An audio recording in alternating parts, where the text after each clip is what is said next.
पुंडलीक ने जप तप नियम कुछ नहीं किया, साधन नहीं किए, केवल अपने माता पिता की सेवा करो। क्यों कर रहे थे शायद पता होगा सबको, नहीं पता तो हम थोड़ा सा बता देते हैं। पुंडलीक माता पिता की सेवा नहीं करता था। भक्ति में दो प्रकार के लोगों का प्रवेश होता है। मैं गलत भी हो सकता हूं लेकिन फिर भी बोल रहा हूं, भक्ति में दो प्रकार के लोगों का प्रवेश होता है। पहले वो जिनके पूर्व जन्म के संस्कार सुदृढ़ होते हैं, और दूसरे वो जो घोर नास्तिक होते हैं।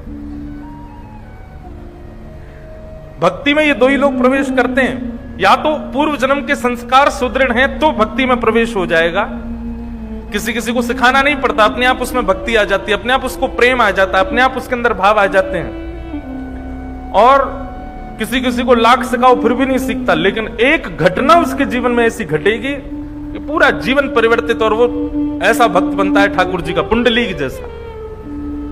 तो भक्ति में दो लोगों का प्रवेश है, या तो जिसके पूर्व जन्म के संस्कार सुदृढ़ हैं, या फिर इस जन्म में जो घोर नास्तिक है, जो बहुत दूर रहता है ठाकुर जी से। या तो वो ठाकुर जी के समीप चला जाएगा, या फिर वो जो पूर्व जन्म से समीप है वो समीप जाएगा। बीच वाले के सीताराम, बीच वाले तो ऐसे घूमते रहते हैं। मैंने ऐसा अनुभव किया, इसलिए मैं अपना अनुभव बता रहा हूं।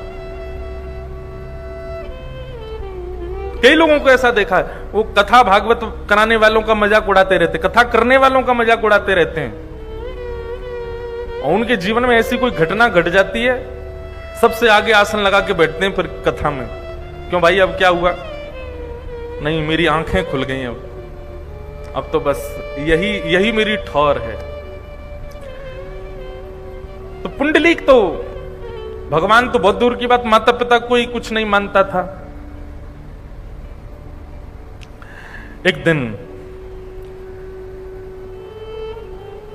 त्रिवेणी संगम प्रयागराज में एक आश्रम में पुंडलीक सोया था। रात्रि पानी पीने के लिए जैसे उठ करके बाहर गए तो देखा परम सुंदरी 3 नारियां झाड़ू लगा रही, और ज्यों ज्यों झाड़ू लगा रही हैं त्यों त्यों उनका रूप कुरूप होता जा रहा है, वो उनका स्वरूप बिगड़ता जा रहा है। पुंडलीक ने देखा ये अभी तो इतनी सुंदर थी, अचानक से इनका रूप इतना विचित्र क्यों होता जा रहा है। पुंडलीक ने जाकर के उन तीनों के चरणों में प्रणाम करते हुए कहा कि आपका स्वरूप इतना सुंदर था, फिर विचित्र क्यों हो गया? तीनों नारियां पुंडलीक को देख करके मुस्कुराने लगी, और कहीं देखते रहो, और देखते ही देखते थोड़ी देर और झाड़ू लगाते लगाते जैसे ही आश्रम के परिसर में आई, तो तीनों का स्वरूप जो धूमिल हुआ था वो फिर से पवित्र होने लगा और फिर से सुंदर हो गए। पुंडलीक चरणों में गिर गया, बोले मुझे रहस्य बताइए, ये क्या हुआ है? तो तीनों ने अपना परिचय दिया, हम त्रिवेणी हैं, गंगा, यमुना और सरस्वती।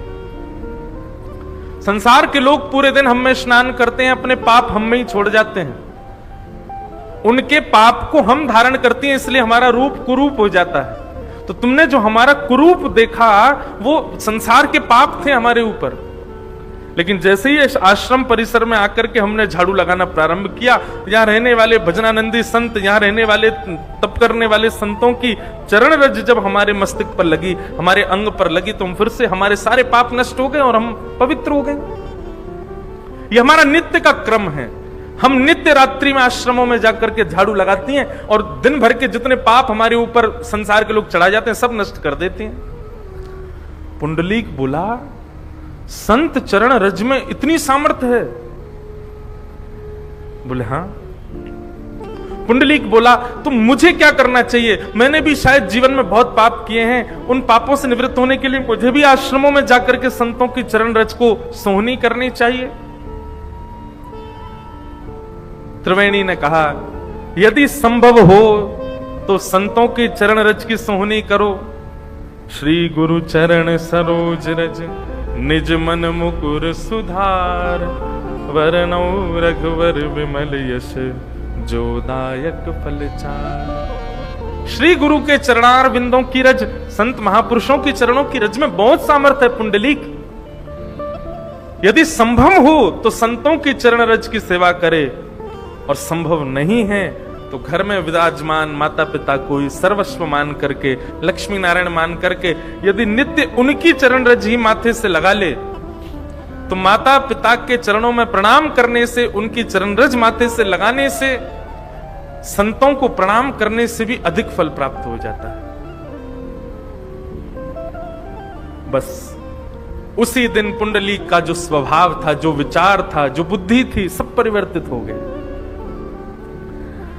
लौट करके आए और आकर के इसी चंद्रभागा नदी के तट पर छोटी सी कुटिया में पुंडलीक अपने माता पिता की सेवा करने लगे। जब पिता के चरण दबाते थे तो ये नहीं विचार करते थे कि मेरे पिता हैं, ये विचार करते कि यही परम तत्व भगवान नारायण हैं। उनके चरणों की सेवा करते। जब मां की सेवा करते तो यही विचार करते साक्षात रुक्माई हैं, साक्षात रुक्मणी मैया हैं, उन्हीं की सेवा कर रहा हूं।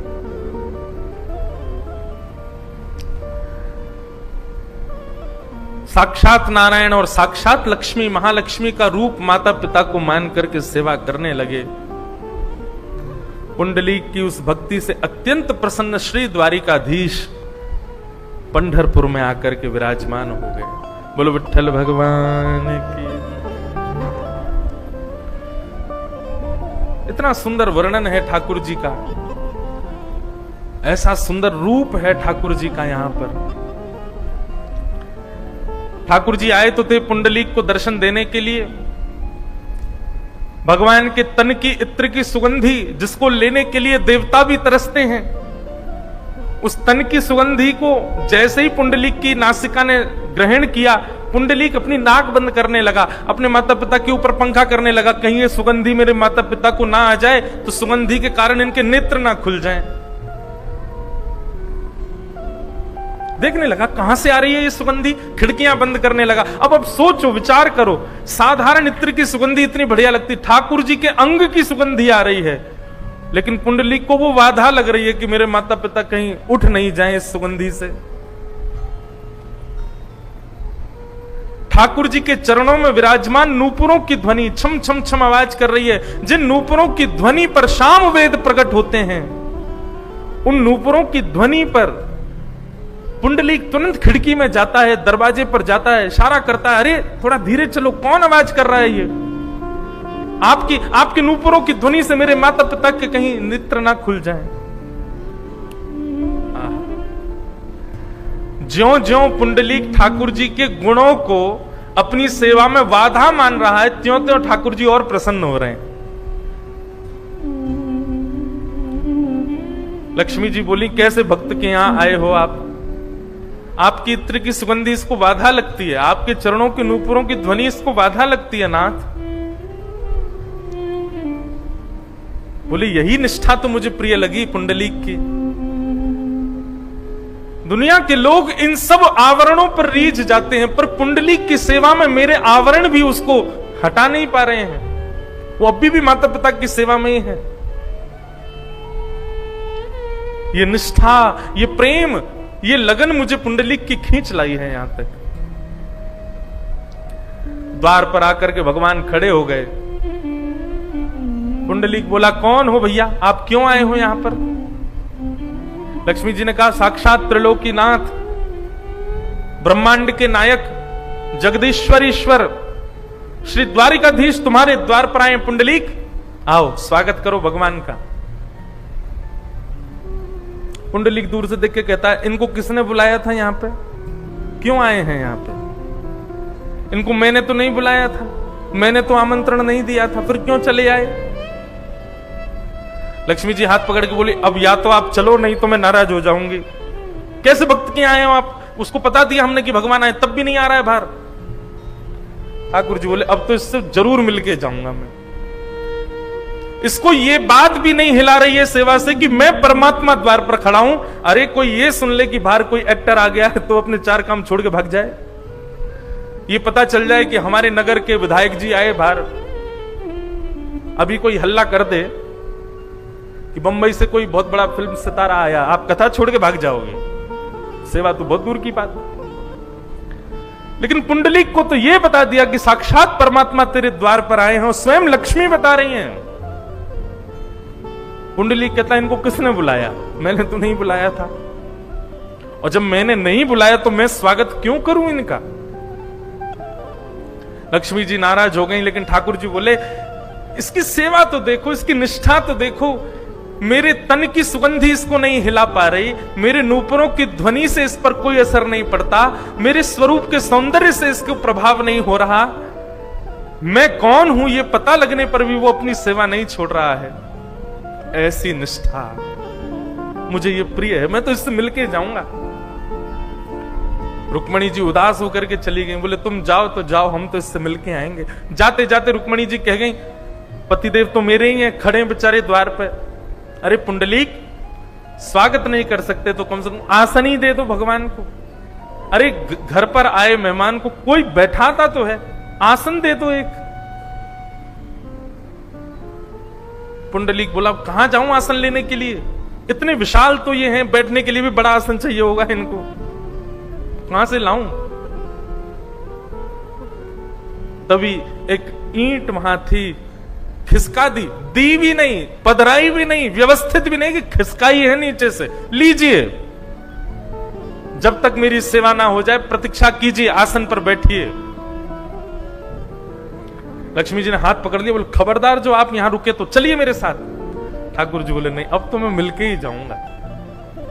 और ठाकुर जी पुंडलीक के द्वारा पधराए हुए उस निष्ठुर आसन पर अपनी दोनों भुजाओं पर कमर धारण करके खड़े हो गए। श्री पुंडलीक भगवान, श्री पंडरीनाथ भगवान अपने भक्त पुंडलीक की प्रतीक्षा में आज तक खड़े हैं। आज भी प्रतीक्षात्मक मुद्रा है श्री पंडरीनाथ विठल भगवान की। इस भूमंडल को, इस पृथ्वी को, इस पूरे ब्रह्मांड को एक ऐसा रूप प्रदान किया जो रूप केवल पंढरपुर में और कहीं नहीं है। ईंट के ऊपर ठाकुर जी खड़े हैं, दोनों भुजा धारण करके, और मानो प्रतीक्षा कर रहे हैं कि पुंडलीक तू सेवा कर ले, तू निवृत्त हो जा, जब तू निवृत्त होगा तब मैं तेरे दर्शन, अब मुख से निकल तो ऐसा रहा है तब मैं तेरे दर्शन करूंगा, लेकिन ये कह भी दूं तो कोई अंतर नहीं। यहां पर भक्त प्रयास करते हैं पूरे ब्रह्मांड में ठाकुर जी के दर्शन के, लेकिन पंढरपुर एकमात्र ऐसा स्थान है जहां ठाकुर जी प्रयास कर रहे हैं भक्त के दर्शन के लिए।